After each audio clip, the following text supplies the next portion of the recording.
Hey guys, welcome back to our channel. How you guys today? In this video, I'm going to show you guys how you can change your email of Grammarly. So let's just get started.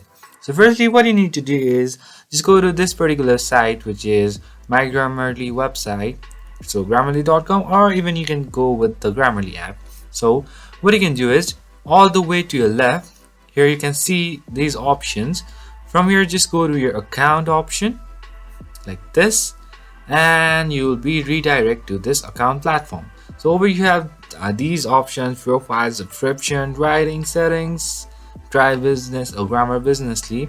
So out of all this, just go with the profile one, and you'll be over here. So over here you can see your email, and you see the update option. So over here, just update, just type the new email, like let's say astonmartine@gmail.com, and just confirm your recent password, and then just press update. Then your email will be updated. So that's pretty much, guys, that's how you do it. I hope this video is helpful for you guys. So thank you for watching our video, guys. If you like our video, please leave a like, and do not forget to subscribe our channel, and also hit the bell icon so you never miss an update from us.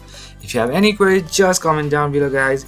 I'll see you guys again in our next video. Till then, just stay safe, guys. Thank you for watching.